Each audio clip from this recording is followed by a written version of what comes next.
अर्थ interiors के बारे में आज जानेंगे कि अर्थ के आंतरिक भाग को कितने डिवीजन में बांटा गया और उनकी क्या क्या प्रॉपर्टी है और उनमें एस पी और एल वेब किस प्रकार से वर्क करते हैं और उनसे क्या क्या हानि होती है।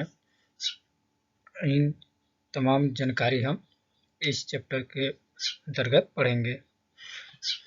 तो अर्थ इंटीरियर को हम यदि मुख्य रूप से 3 भागों में डिवीजन करते हैं। पहला है क्रस्ट, दूसरा का है मेंटल, तीसरा का है कोर। तो क्रस्ट को भी हम 2 भाग में डिवीजन करते हैं, एक अपर क्रस्ट और दूसरा लोअर क्रस्ट। इसी प्रकार मेंटल को भी 2 भाग में, अपर मेंटल, लोअर मेंटल, और कोर को भी 2 भाग में, अपर कोर और लोअर कोर। तो इस तरीके से हम कोर को तीनों लेयर्स को अपर लोअर करके डिवीजन करते हैं। तो इसके बाद हम देखेंगे कि अकॉर्डिंग टू स्वेज के अनुसार जो है इन्होंने क्रस्ट, मेंटल और कोर को इन्होंने किन 3 डिवीजन में बांटे। तो इन्होंने क्रस्ट को जो है सियाल कहा है। सियाल का मतलब है सिलिकॉन प्लस एल्युमिनियम, यानी सिलिकॉन और एल्युमिनियम जो होता है क्रस्ट में सबसे अधिक मात्रा में पाया जाता है। और मेंटल को इन्होंने सीमा कहा है। सीमा यानी कि सिलिकॉन प्लस मैग्नीशियम, यानी कि मेंटल में इन्होंने सबसे ज़्यादा सिलिकॉन और मैग्नीशियम की उपस्थिति को बताया है। और कोर को नीफे इन्होंने कहा है। तो नीफे यानी कि निकिल और फेरस। तो इनमें सबसे ज़्यादा कौन सा है? निकिल और फेरस एलिमेंट्स सबसे ज़्यादा पाए जाते हैं। तो यहाँ पर कोर की बात, क्रस्ट की बात करें तो क्रस्ट के जो क्रस्ट लेयर में सबसे ज़्यादा अग्नेशियस रॉक होती है, क्योंकि रॉक 3 प्रकार की होती है। आपको अग्नेशियस रॉक होती है, सेडिमेंट्रिक रॉक होती है और मेटामॉर्फिक रॉक होती है। तो आपको देखेंगे तो क्रस्ट क्या होती है, क्रस्ट में सबसे ज़्यादा आपका जो होती है अग्नेशियस रॉक पाया जाता है, वो लगभग 95% होता है। सेडिमेंट्रिक रॉक होता है जो 5% होता है। मेटामॉर्फिक रॉक जो होता है वो मेंटल के अंतर्गत आता है। तो वो आपका किसके अंतर्गत आता है? वो मेंटल के अंतर्गत आता है। तो मेंटल में जो होती है, क्योंकि मेटामॉर्फिक आपको अग्नेशियस रॉक जो होती है हाई प्रेशर हाई टेम्परेचर के द्वारा मेटामॉर्फिक में चेंज होता है। इसी प्रकार सेडिमेंट्रिक को भी यदि हाई प्रेशर हाई टेम्परेचर मिले तो वो भी मेटामॉर्फिक में चेंज होता है। तो उसका तो इससे नीलिजिबल किया गया है। तो हम यदि मेटामॉर्फिक वाले रीजन में यदि हम मेंटल में बात करें तो उनमें से सबसे ज़्यादा किस तत्व की सबसे ज़्यादा मात्रा होती है, वो एल्यूवीन का होती है और पायरोजीन की होती है। पायरोजीन और एल्यूवीन की जो होती है मेंटल में सबसे अधिक मात्रा होती है। इसी प्रकार कोर में हम बात करते हैं तो कोर में हमारा आयरन और निकिल है। तो आयरन की मात्रा लगभग हमारा 95% तक होती है, जबकि निकिल की 5% तक होती है। और यदि हम क्रस्ट, मेटल और कोर के वॉल्यूम की बात करें, यानी कि संपूर्ण अर्थ के वॉल्यूम में कोर का कितना परसेंटेज है, मेटल का कितना परसेंटेज है और कोर का कितना परसेंटेज है, तो हम देखें पहले क्रस्ट का। तो क्रस्ट का कितना है? वो 1.4%, यानी संपूर्ण अर्थ का द्रव्यमान का 1.4% क्रस्ट पाया जाता है, क्रस्ट का द्रव्यमान होता है। और इस प्रकार मेंटल जो होती है 82.5% तक होती है। और कोर का आपको 16.1% कोर का द्रव्यमान होता है। यानी कि संपूर्ण अर्थ वॉल्यूम में की बात किया जाए तो सबसे ज़्यादा किसकी द्रव्यमान होती है? वो मेंटल की होती है। आपका किसकी होती है? वो मेंटल की होती है। इस प्रकार से आपका डेप्थ लेयर की बात करें और उनके मटेरियल किस तरीके से, किस लेयर को में किस तरीके का मटेरियल्स पाया जाता है, उनकी हम बात कर लेते हैं। तो हमारा क्या है? क्रस्ट लेयर को हम लिथोस्फीयर के नाम से भी जानते हैं। क्रस्ट क्या लिथोस्फीयर के नाम से भी जानते हैं। तो क्रस्ट की डेप्थ की बात करें तो वो कितना आती है? 0 से लेकर 100 तक होती है। और इसमें किस फॉर्म में होती है? मटेरियल्स वो हमारा सॉलिड फॉर्म में होती है। यानी कि क्रस्ट आपका कौन सा पार्ट हुआ, क्रस्ट के यानी भूपरपट्टी, भूपरपट्टी आपका जिस पर आप रहते हैं ये आपका ठोस होता है। इसी प्रकार से हम मेटल की बात करें तो मेटल को हम जनरली अपर मेटल और लोअर मेटल में डिवीजन करें तो अपर मेटल को जो होते हैं हम क्या कहते हैं, स्थेनोस्फीयर कहते हैं, स्थेनोस्फीयर कहते हैं। तो इसकी डेप्थ हमारा कहाँ तक होती है, 660 तक होती है। और इसमें किस प्रकार के फॉर्म होती है मटेरियल का, वो सॉलिड और प्लास्टिक में होती है। यहाँ से यानी कि हमारा हल्का हल्का क्या होती है मटेरियल, वो प्लास्टिक के फॉर्म में होना प्रारंभ हो जाते हैं, यानी तरलता धीरे धीरे आना स्टार्ट हो जाता है। यानी इस प्रकार से लोअर में हम कहें तो इसमें क्या होती है, टोटली प्लास्टिक फॉर्म में आ जाती है। यानी इसकी डेप्थ कितना हो जाती है, कितना डेप्थ तक होती है, 2700 तक होती है। इस प्रकार के डी लेयर, आपको एक ये जानकर नया लगाओ कि ये डी लेयर कहाँ से आया। तो डी लेयर हम आपको बता दें कि ये जो होती है मेंटल का ही एक पार्ट है, यानी कि मेंटल का ही एक पार्ट है, या ये सबसे निचली सतह में होता है। तो इसमें क्या होती है, पार्शियली लिक्विड होती है। और इसकी ये कितने गहराई पर पाया जाता है, ये 2700 से लेके 2890 तक होता है। और हम कोर की बात करते हैं तो आउटर कोर की बात करें तो आउटर कोर की ये आपकी डेप्थ देखना है कि 5100 किलोमीटर्स है। और इसमें क्या होती है, टोटली आपका लिक्विड पाया जाता है। और इसी प्रकार से आपका लोअर मेटल की बात करें तो लोअर कोर की बात करते हैं तो लोअर कोर में आपका डेप्थ कितना होती है, वो 6317 होती है। और इसमें टोटली क्या होती है, सॉलिड होती है, सॉलिड होती है। और आपको सॉलिड देखने के लिए दो जगह मिला, एक क्रस्ट में और दूसरे का लोअर कोर में देखने को मिला।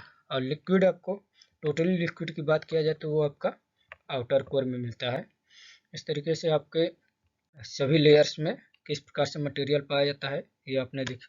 हाँ, तो आपको हम बताएं टेम्परेचर और प्रेशर और डेंसिटी की हम बात करेंगे तो किस प्रकार से ये लेयर्स में किस तरीके से चेंज होते हैं, या इनकी लेयर में बढ़ने के साथ साथ टेम्परेचर घटता है या बढ़ता है, तो इसके विषय में हम आपको बात करेंगे। तो टेम्परेचर क्या होता है आपका क्रस्ट में क्या होता है कि ये सबसे लो होता है, टेम्परेचर सबसे लो होता है। और सबसे हाई किस में होती है, कोर में होती है। इसी प्रकार से हम प्रेशर की बात करें तो प्रेशर का भी सबसे लो प्रेशर कहाँ पाया जाता है, तो कंपेयर करना है, आपको कंपेयर करना है कि इन तीनों लेयर्स में किस में सबसे हाई पाया जाता है और किस में कम पाया जाता है। तो यहाँ प्रेशर सबसे कम किस में है, क्रस्ट में है, और सबसे ज़्यादा किस में है, कोर में है। इसी प्रकार से हम डेंसिटी की बात करें तो डेंसिटी आपकी सबसे ज़्यादा किस में है, वो सबसे ज़्यादा आपका कोर में है और सबसे कम क्रस्ट में होती है। यानी कि इन तीनों में सबसे हाई की बात किया जाए तो सबसे हाई टेम्परेचर, प्रेशर और डेंसिटी किस में पाया जा रहा है, आपका सभी कोर में पाया जा रहा है सबसे हाई। और सबसे लो की बात किया जाए तो किस में पाया जा रहा है, वो आपका क्रस्ट में पाया जा रहा है। यानी कि टेम्परेचर, प्रेशर और डेंसिटी पृथ्वी के आंतरिक धरातल में जैसे हम नीचे की तरफ यानी डेप्थ में जाते रहेंगे आपको ये इंक्रीज होते हुए दिखेंगे। और हम अर्थ इंटीरियर में पी, एस और एल वेव की थोड़ी सी इंट्रोडक्शन लेंगे कि ये इनका वर्क क्या है और ये इनका सिनॉप्सिस क्या है। तो हम देख लेते हैं कि पी का मतलब होता है प्राइमरी वेव, और एस का मतलब होगा सेकेंडरी वेव या शेयर वेव, और एल का मतलब होगा लव वेव। यानी कि एल वेव का खोज जो किए थे वो लव नामक साइंटिस्ट ने किए थे, इसलिए उन्हीं के नाम पर एल का नाम पड़ा लव वेव। तो पी वेव को हम कहेंगे यहाँ पुश यानी कंप्रेशन, यानी कि हम जब किसी स्प्रिंग का, इसका एक एग्जांपल देते हैं कि किस तरीके से पी वेव को हम पहचान लेंगे। तो आप एक स्प्रिंग लीजिए और स्प्रिंग को आप दोनों साइड से खींच दें, या एक साइड बंद कर दें और एक साइड से खींच दें, तो उसमें आपको कुछ जगह आपको काफ़ी ज़्यादा फैला हुआ दिखेगा और कुछ जगह वो कंप्रेस हुआ स्प्रिंग का वायर दिखेगा। तो इस तरीके से यदि हमारा कोई वेव जा रहा है, इस तरीके से वेव जा रहा है, यानी कि इसमें आपको एक तरफ इस तरीके से आता हुआ दिखेगा और दूसरे का इस तरीके, यानी कि दो तरफ से आकर एक जगह प्रेशर, एक जगह फोर्स लड़ेगा और एक जगह आपको हटता हुआ प्रेशर फोर्स दिखेगा। तो इस तरीके से जो वेव चलती हैं वो हमारा क्या होगा, पी वेव हो गया। और एस वेव में क्या होता है कि ये अप डाउन होकर चलती है, यानी कि एक रस्सी लीजिए और उसको हम अप डाउन में उसको उछाल दें तो आपको इसी तरीके से आपको ऊपर नीचे करता हुआ दिखता है। तो इस तरीके से जो वेव चलता है वो हमारा क्या हो गया, एस वेव होगा। और ट्रांसवर्स यानी कि एल वेव, ये किसी मान लो कि कोई हमारा वेव चल रही है, इसके हमारा परपेंडिकुलर कोई वेव और चल रही है तो वो हमारा क्या करेगी, वो हमारा कौन होगा, एल वेव होगा। और वेलोसिटी की हम बात करते हैं तो हाई वेलोसिटी आपकी सबसे ज़्यादा वेलोसिटी किसकी होती है, आपका पी वेव का हो जाता है। पी वेव का सबसे ज़्यादा वेलोसिटी होता है। ऐसा इस प्रकार से आपका सबसे लो की बात कर दें तो वो किस में होगा, एल वेव में होगा। और डिस्ट्रॉय यानी कि आपका क्षतिग्रस्त की बात करें कि तीनों वेव्स के द्वारा सबसे ज़्यादा क्षतिग्रस्त धरातल को कौन करता है, तो इसमें सबसे हाई जो है क्षतिग्रस्त जो पहुंचाता है वो आपका एल वेव होता है। और पी वेव जो होता है सबसे कम डिस्ट्रॉय करता है। और हम बात करें पी वेव में भी शेडो जोन पाया जाता है। यानी शेडो जोन होता क्या है, तो हम एक आपको थोड़ी सा एग्जांपल देके बताना चाहेंगे। मान लो कि ये आपका अर्थ हो गया, ये कोर हो गया और ये आपका मेटल वाला पार्ट हो गया और सबसे ऊपर क्रस्ट हो गया। तो आप मान लो कि आपका यहाँ पर भूकंप आया, यहाँ पर आपका भूकंप आ गया और एस वेव क्या करता है कि वो आपका सभी लेयर से होकर गुजरता है, आपका कोर से होकर सीधा गुजर जाता है। यानी कि पी वेव जो होता है वो सभी लेयर से गुजरता है, मगर जब आपका लिक्विड से सॉलिड की तरफ आता है, यानी कि जब आपका ऊपर मान लो लिक्विड है और नीचे सॉलिड है, तो जब लिक्विड से सॉलिड की ओर आती है तो ये थोड़ी सी बेंड कर जाती है। यानी आती हुई रेखा क्या होती है, आती हुई वेव क्या होती है, थोड़ी सी बेंड होकर अंदर की तरफ आती है। तो इस तरीके से आपको क्या होता है कि लिक्विड यानी लोअर मेंटल और अपर कोर के अपर कोर में आप देखते हैं कि लिक्विड ही होता है। तो अपर कोर को यदि जब इनर कोर में जाते हैं तो वहाँ पर आपका थोड़ी सी बेंड हो जाती है। तो ये बेंड जो आपकी होती है वो 104 डिग्री से लेकर 140 डिग्री तक हो जाती है।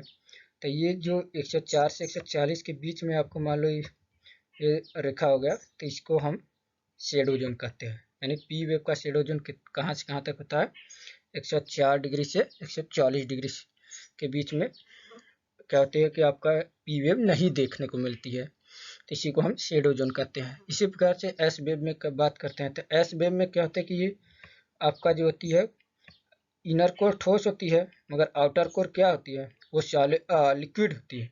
तो वो क्या होता है कि एस वेव जो चलता है तो वो आपका लिक्विड में मतलब नहीं दिखता है, यानी डिटेक्ट नहीं होता है। एस वेव जो होते हैं लिक्विड में डिटेक्ट नहीं करता है, यानी कि वो पूर्णतः आपका क्या होता है, कोर में नहीं जाता है। तो आपको जो है ये वेव आपको एक साइड 103 डिग्री और दूसरे साइड 103 डिग्री के बीच में आपको कोई भी